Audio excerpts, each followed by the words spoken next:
ओम शांति।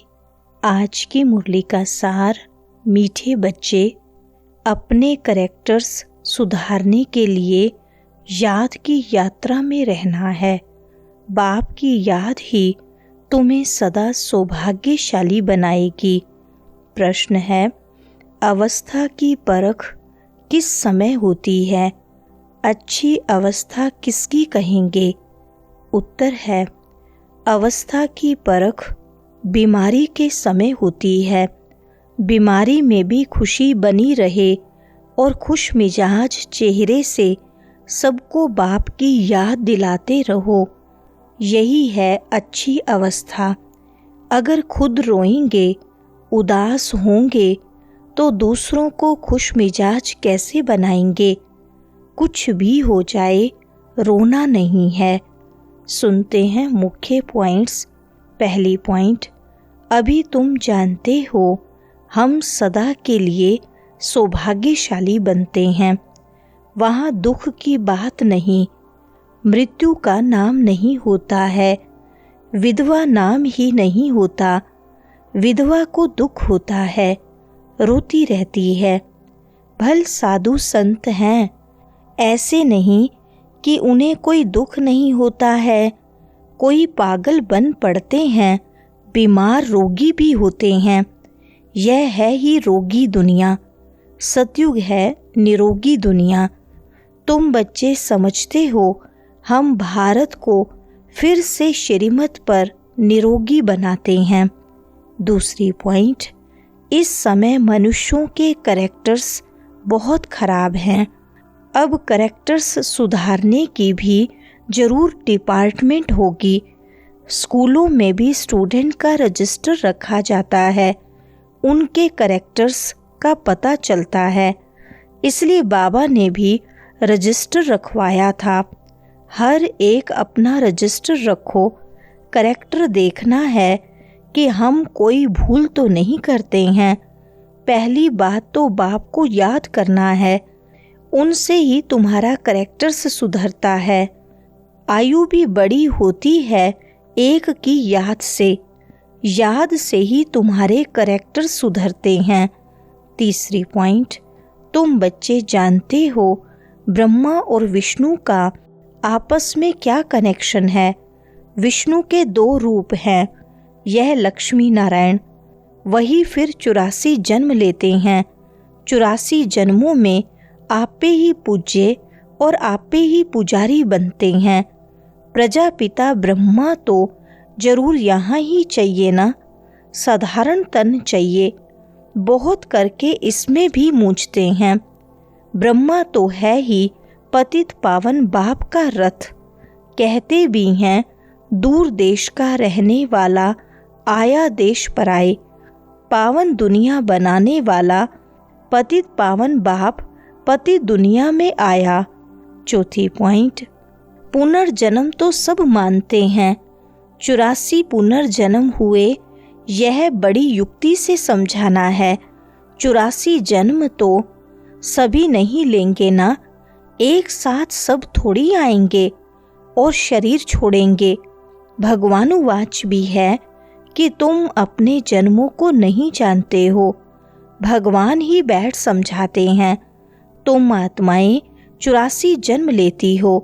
यह 84 की कहानी बाप तुम बच्चों को बैठ सुनाते हैं। यह भी एक पढ़ाई है। 84 का चक्र तो जानना बहुत सहज है। दूसरे धर्म वाले इन बातों को समझेंगे नहीं। सारा मदार पढ़ाई और याद पर है। 5वें पॉइंट, यह है रेस। पहले तो खुद को देखना है कि मैं कहाँ तक धारणा करता हूँ, कितना याद करता हूँ, मेरे करेक्टर्स कैसे हैं। अगर मेरे में ही रोने की आदत है तो दूसरे को खुश मिजाज कैसे बना सकता हूँ? बाबा कहते हैं जो रोते हैं सो खोते हैं। कुछ भी हो जाए लेकिन रोने की दरकार नहीं है। बीमारी में भी खुशी से इतना तो कह सकते हो, अपने को आत्मा समझ बाप को याद करो।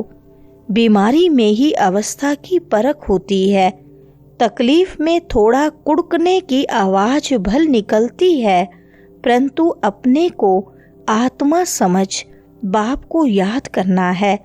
छठी पॉइंट, जो भी बड़े से बड़े लोग हैं अथवा महात्मा आदि हैं, यह बाप की नॉलेज उनकी तकदीर में ही नहीं है। उन्हों को अपना ही घमंड है, बहुत करके है ही गरीबों की तकदीर में। कोई कहते हैं इतना ऊंच बाप है, उनको तो कोई बड़े राजा अथवा पवित्र ऋषि आदि के तन में आना चाहिए। पवित्र होते ही हैं सन्यासी। बाप बैठ समझाते हैं, मैं किस में आता हूँ? मैं आता ही उसमें हूँ जो पूरे 84 जन्म लेते हैं, एक दिन भी कम नहीं। 7वीं पॉइंट, बच्चा सतो प्रधान है, फिर बड़ा होगा तो कहेगा अब हम यह शरीर छोड़ सतो प्रधान बच्चा बनता हूँ। तुम बच्चों को इतना नशा नहीं है, खुशी का पारा नहीं चढ़ता है। जो अच्छी मेहनत करते हैं खुशी का पारा चढ़ता रहता है, शक्ल भी खुशनुमा रहती है। आगे चल तुमको साक्षात्कार होते रहेंगे। जैसे घर के नज़दीक आकर पहुँचते हैं तो फिर वह घर बार मकान आदि याद आता है ना, यह भी ऐसे है। पुरुषार्थ करते करते तुम्हारी प्रारब्ध जब नज़दीक होगी तो फिर बहुत साक्षात्कार होते रहेंगे, खुशी में रहेंगे। 8वीं पॉइंट, अपने भविष्य का साक्षात्कार करेंगे, हम क्या बनेंगे?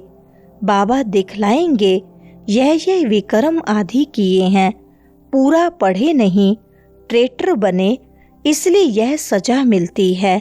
सब साक्षात्कार होगा, बगैर साक्षात्कार सजा कैसे देंगे? कोर्ट में भी बताते हैं तुमने यह किया है, उसकी सजा है। जब तक कर्मातीत अवस्था हो जाए तब तक कुछ न कुछ निशानी रहेगी। आत्मा पवित्र हो जाती है, फिर तो शरीर छोड़ना पड़े, यहाँ रह न सकें। वह अवस्था तुमको धारण करनी है। तुम्हारा पुरुषार्थ ही यह है कि हम जल्दी जल्दी जाएं, फिर जल्दी जल्दी आएं। 9वीं पॉइंट, अभी बाप कहते हैं तुम कोड़ियों पिछाड़ी टाइम वेस्ट मत करो। यह कहते हैं हम भी टाइम वेस्ट करते थे, तो हमको भी कहा अब तो तुम मेरा बनकर यह रूहानी धंधा करो, तो झट सब कुछ छोड़ दिया। पैसे कोई फेंक तो नहीं देंगे, पैसे तो काम में आते हैं। पैसे बिना कोई मकान आदि थोड़ी मिल सकता। आगे चल बड़े बड़े धनवान आएंगे, तुमको मदद देते रहेंगे। एक दिन तुमको बड़े बड़े कॉलेज यूनिवर्सिटी में जाकर भाषण करना होगा कि यह सृष्टि का चक्र कैसे फिरता है।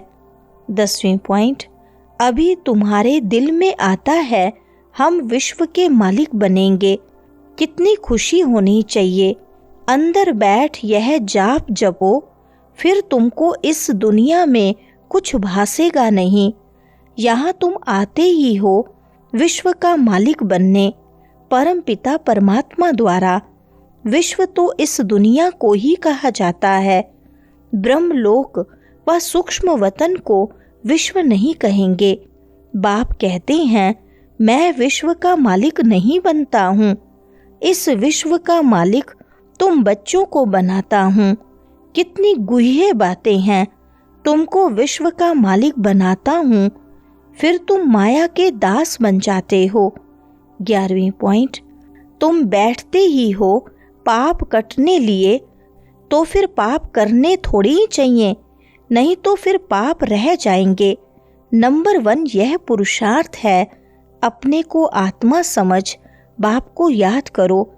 ऐसे सावधान करते रहने से अपना भी अटेंशन रहेगा, खुद को भी सावधान करना है। खुद भी याद में बैठें तब औरों को बिठाएं। हम आत्मा हैं, जाते हैं अपने घर, फिर आकर राज्य करेंगे। अपने को शरीर समझना यह भी एक कड़ी बीमारी है। इसलिए ही सब रसातल में चले गए हैं, उनको फिर सैल्वेस करना है।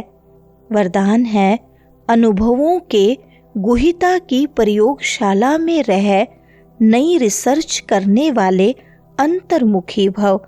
विस्तार है, जब स्वयं में पहले सर्व अनुभव प्रत्यक्ष होंगे तब प्रत्यक्षता होगी। इसके लिए अंतर्मुखी बन याद की यात्रा व हर प्राप्ति की गुहिता में जाकर रिसर्च करो, संकल्प धारण करो और फिर उसका परिणाम व सिद्धि देखो कि जो संकल्प किया वह सिद्ध हुआ या नहीं। ऐसे अनुभवों के गुहिता की प्रयोगशाला में रहो, जो महसूस हो कि यह सब कोई विशेष लगन में मगन इस संसार से उपराम है। कर्म करते योग की पावरफुल स्टेज में रहने का अभ्यास बढ़ाओ। जैसे वाणी में आने का अभ्यास है, ऐसे रूहानियत में रहने का अभ्यास डालो। स्लोगन है, संतुष्टता की सीट पर बैठकर परिस्थितियों का खेल देखने वाले ही संतुष्ट मणि हैं। अच्छा, ओम शांति।